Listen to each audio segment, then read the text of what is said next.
bring their complaints about policing to the city. Under that process, we've had now in the almost 3.5 years, about 1,100 complaints, and not one single complaint by a community member has been disciplined. Not a single one in 3.5 years out of nearly 1,100 complaints.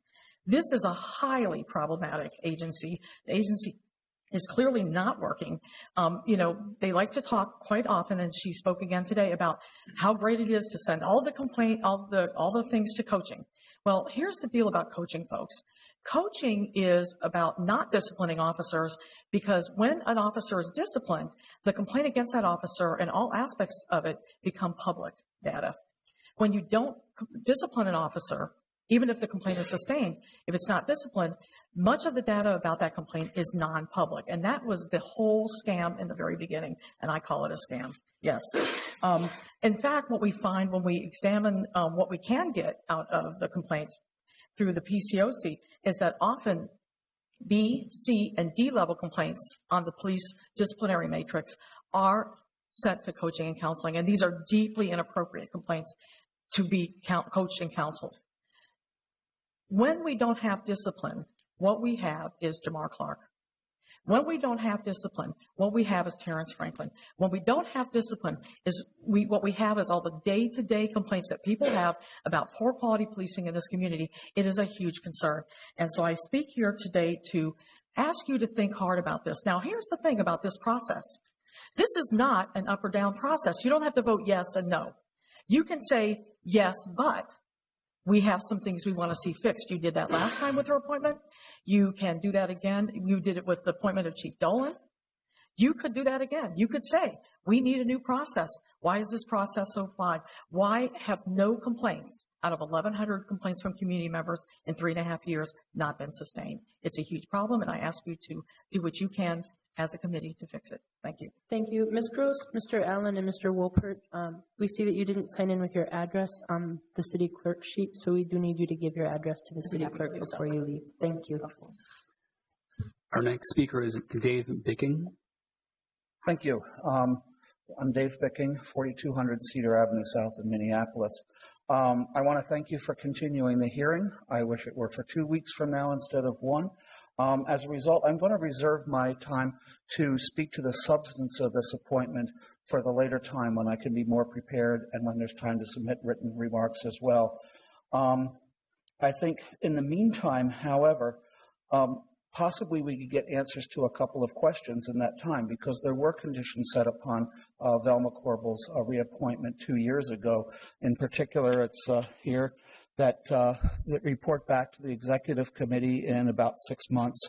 Actually, it was 3 months that time, and report back about the progress of consulting with AFSCME representatives about the management of the department, and to work to improve management practices.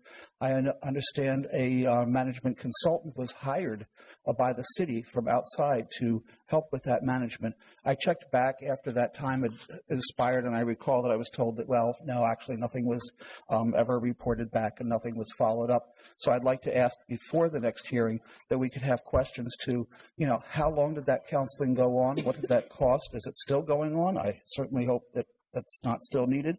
And like to ask what were the results of the lawsuits that people talked about that were in progress at the time of the hearing 2 years ago. So there's more time for this than you seem to feel with the rush. Last time, the executive committee didn't act until February 13th.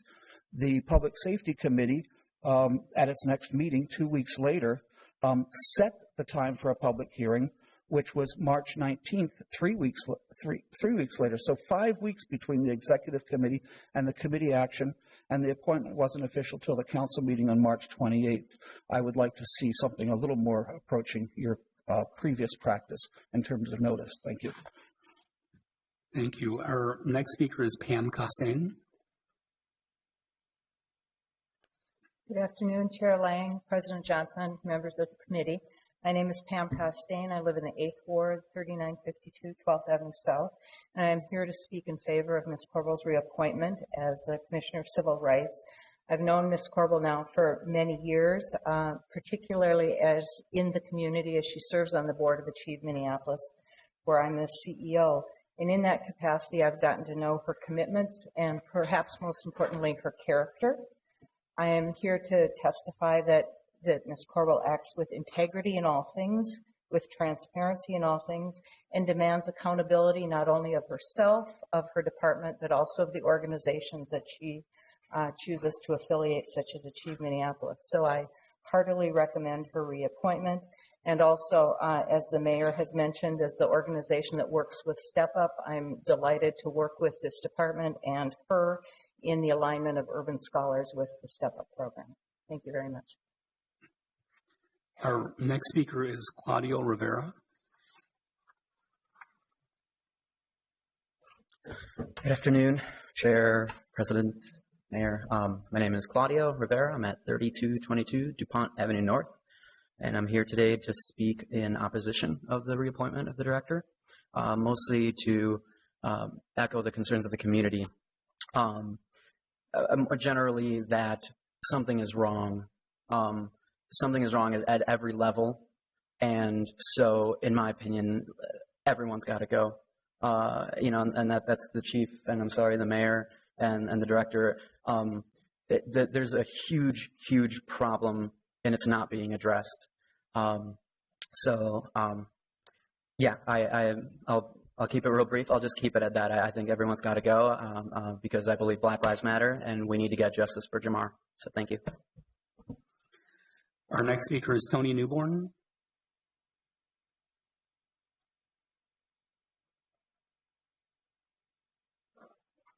Good afternoon. My address is 1101 Main Street Northeast. Good afternoon, Council President Johnson, Mayor Hodges, Chair Yang. I'm back just temporarily, hailing from the city of St. Paul. I am proud to say that I am a former employee of the Civil Rights Department working directly under the leadership of Director Corbel. I'm not a litigant. I'm not a former complainant. I'm not a former or current litigant. I am proud to say that I'm a former employee of Director Corbel. And I worked under her for almost six years at the Civil Rights Department as an investigator and also the assistant director. So I was a part of her leadership team. I am in support of her nomination and appointment to this position again. My experience with Director Corbel has been that she is tough, but I think that's why you hired her. That's why you appointed her, is that she's a tough leader, but she gets things done. She has integrity. She's diligent. She's motivated. She's passionate about the work that she's doing. And I'm proud to say that I was an employee of hers and I left on good terms. And I support her appointment and nomination as director of the Civil Rights Department. Thank you for your time. Our next speaker is Don Samuels.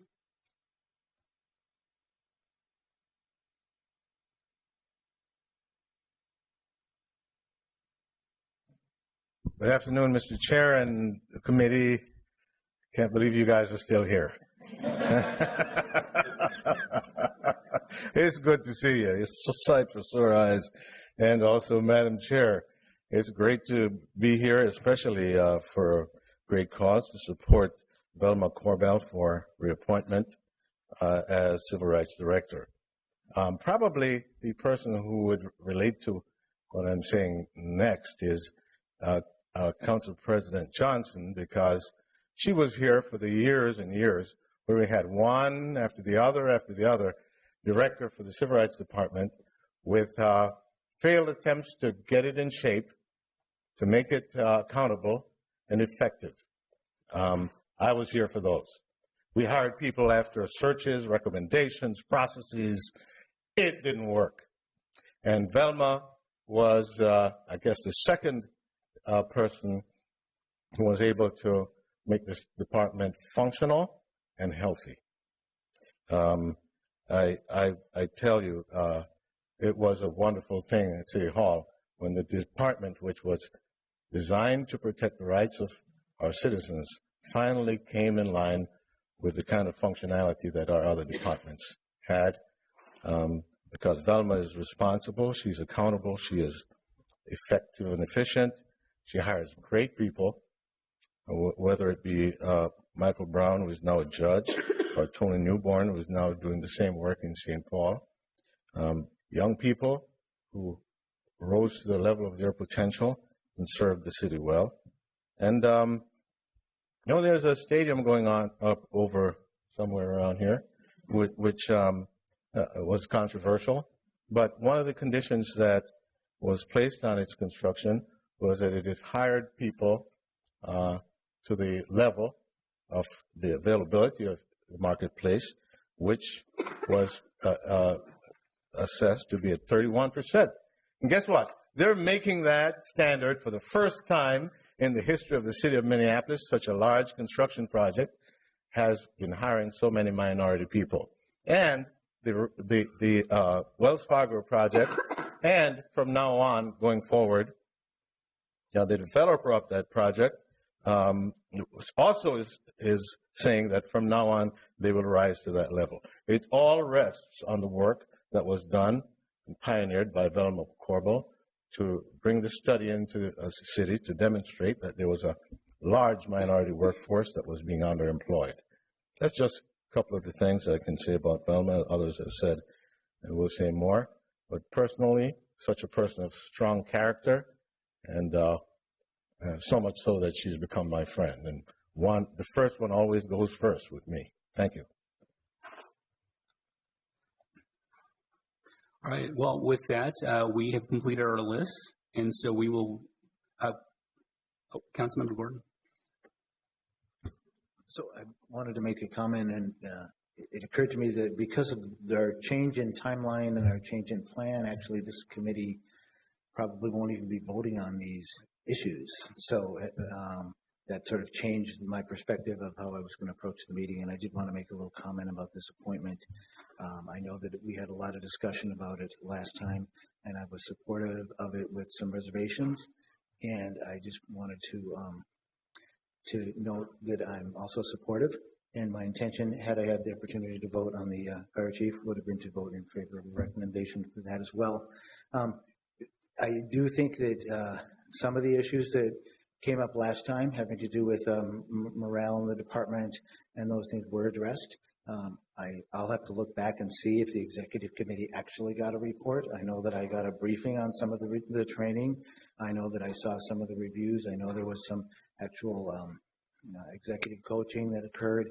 And from the way that I'm kind of reading the department and the change in leadership that's there, is that right now it's much more functional. Morale is up compared to maybe where it had been. And I think that real progress has been made there in terms of the management, which I'm very impressed with and I'm glad about. I do have a lingering gripe because one of the stipulations last time the reappointment occurred was that a labor management team would be formed, or a labor management committee would be formed. We heard in some testimony about the fire department how positive that has been and how that has really worked well. My understanding is it has not been formed in civil rights. They've developed some teams and staff leadership and empowerment and great stuff. But I do think there could be a valuable role to play if there was actually that labor management team, and I just couldn't pass up this opportunity to bring that up again. And I'm sure Ms. Corbell has heard me talk about this and knows it's a lingering, nagging issue that I still have. So thanks for letting me at least speak at this time in this committee, and now maybe I won't have to say it again at committee of the whole or the full council. Or you can say it again at I committee might of the repeat whole. it. Yes. All right. Well, with that, we've completed our list for the reappointment of Director Corbel, and so we will move on to the third public hearing, which is the Chief of Police, Chief Janae Hartel. And with that, I'm going to forget muscle memory and have the mayor do the introduction first before we bring up the chief. So, Chief, if you can hold tight for a little bit. Thank you. Thank you very much, Mr. Chair, and thank you again for letting me speak in your committee. In September, I made clear my intention to put up Chief Janae Hartel's name for reappointment to police chief for the city of Minneapolis. And I recommend her today without hesitation and without reservation. And in the time subsequent to September, my support for her has only grown. She has a balancing act to do in the 21st century, that it is still important that police departments fight crime, solve crime, investigate crime, and protect the public safety and the public good. Law enforcement is still important. But in the 21st century, we also know that how we enforce law, how we protect public safety is important, and that for whom is important, that there be no question that we do it for everyone, and that our department is designed for everyone. And so on the public safety front, there have been year-over-year reductions in crime in so many areas under Chief Harteau's leadership. Where there have been increases, some of those geographic, some of those in category of crime, she has put together mechanisms to address them that are distinct and tailored to the problem at hand. She's had solutions. Community policing has been incredibly important, one of those solutions, as one way to fight crime. Agency partnerships with the state, with the sheriff's office, with the U of M police, with Metro Transit. Across the board, those partnerships have been incredibly important. The initiative regarding violent offenders who commit a disproportionate number of crimes, that investigating violent offenses in particular can help reduce crime overall. That all of those are significant and forward-thinking ways of doing law enforcement and protecting public safety. But at the same time, in the 21st century, matters of community police relations are and should be front of mind and front of policy and front of work for every police department in this country. And Janae Harteau knew that and knows that long before the national conversation was as heated as it currently is. That she already 2 years ago went and found a way to make sure that for critical incidents we could have an independent investigation right away. There was some controversy around that, but she went and did it anyway. It's a rather unheard of thing to do, or used to be an unheard of thing for police departments to do. Now it should be standard operating procedure as far as I'm concerned, but she knew that a long time ago. And so when we had a critical incident, we had an independent investigation right away in advance with the BCA, and that was even before the request for the federal investigation. She brought in the Office of Justice Programs to make recommendations about what an early intervention system would look like, so that if officers are struggling, if officers are showing sign of having difficulty, that we could be alerted to that right away, and that we would have mechanisms in place to help those officers stay on a good path before they had strayed onto a not good path. Juvenile justice reform issues, whatever we like to call those. Our Juvenile Supervision Center is something across the country that people look at. The fact that we have ways to intervene with young people before we put them into the criminal justice system for things like status offenses, et cetera. If they go to the Juvenile Supervision Center, they get an assessment of what help, what assistance they might need, and then we have ways to get them that assistance. Home first, before taking people down, before booking them in jail somewhere, take kids home, take them to the Juvenile Supervision Center.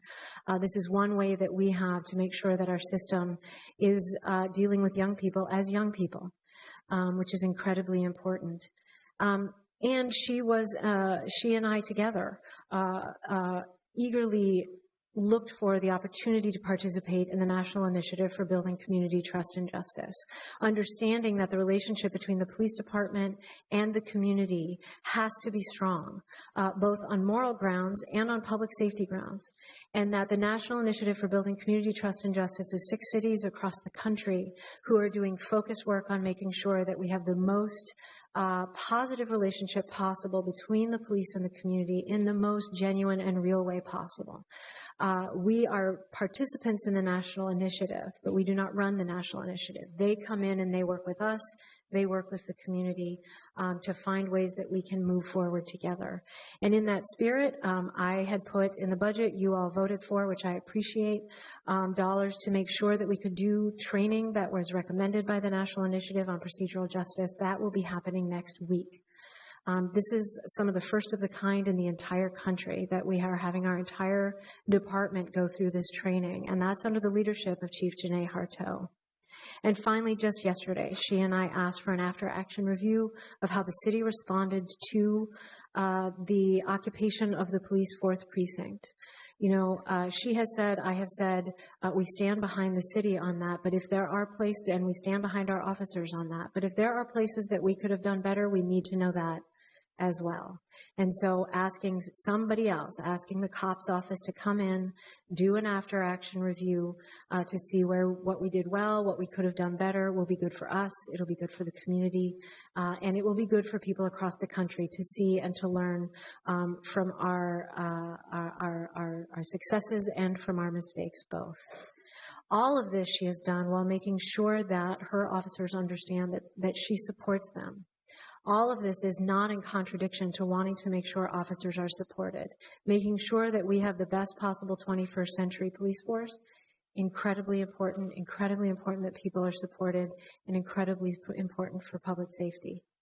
I will say this, one of the first things she did when she became chief was institute MPD 2.0, which is premised on the idea that officers leave every interaction asking themselves, is this how I want, is this how I would have wanted a member of my family to be treated?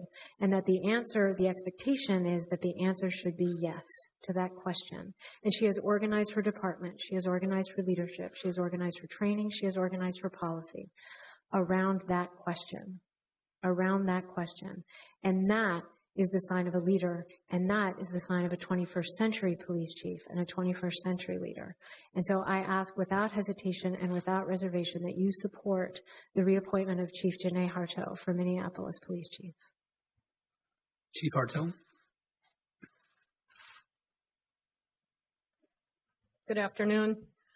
I was not aware I got to speak today, so I will be brief, but thank you, Mayor. I think that the Mayor has really recapped the last 3 years pretty well. I will say this month I began my 30th year with the police department. And during that time, I have built relationships and done a lot of listening, frankly. And when I became chief, we began a long journey of transformational change. And it starts from the inside out. And that is 2.0. That is ensuring that officers do look at that guiding principle and every member of this department and ask themselves, did my actions reflect how a family member of mine should be treated? And when that answer is no, then there are consequences for those actions. Sometimes that's training, sometimes that's discipline, and sometimes it's termination.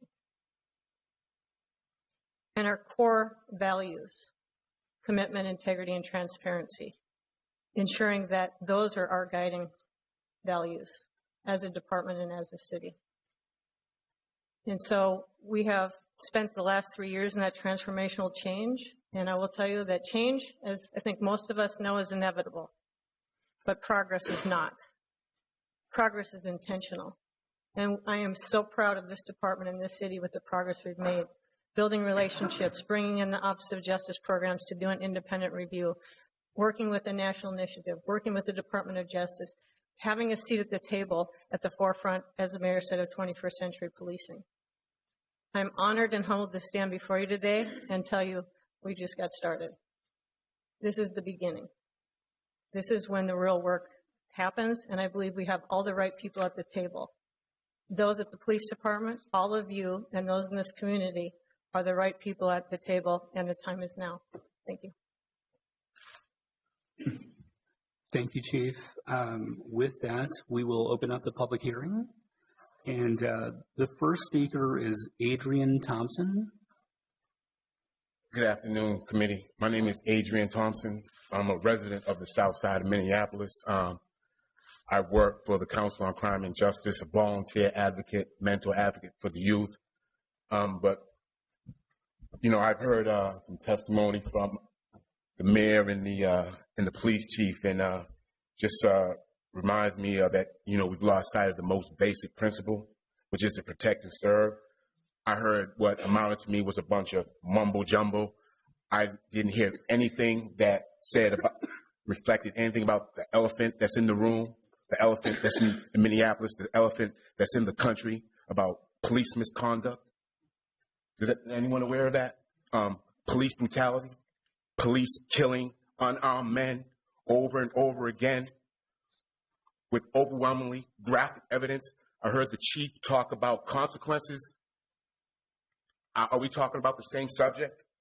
And that in closing, what's symbolic of this divide is what happened after the occupation of the 4th precinct, is when the police put up barricades, concrete and fence barricade that was symbolic, how it separated the precinct from the community.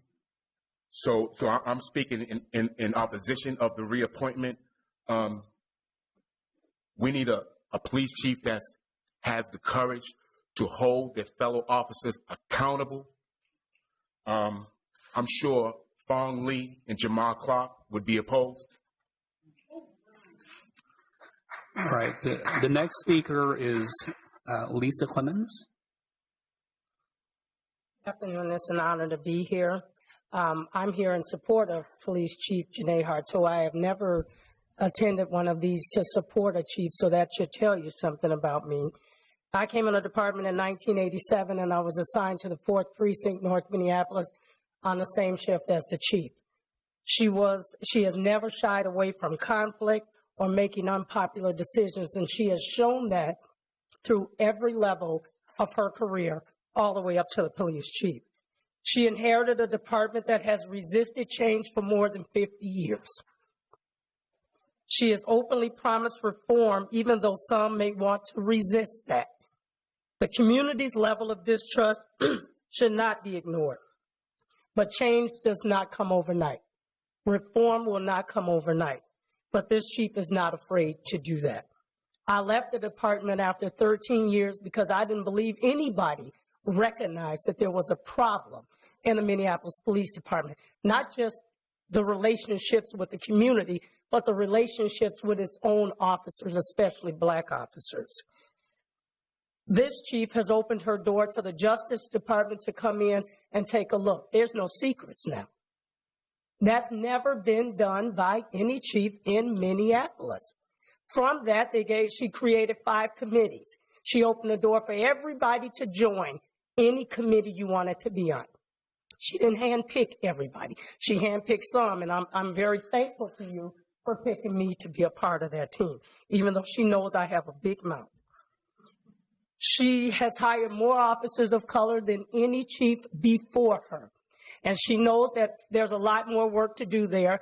I call her constantly, text message her constantly, you need to do better. And I expect that she will do better.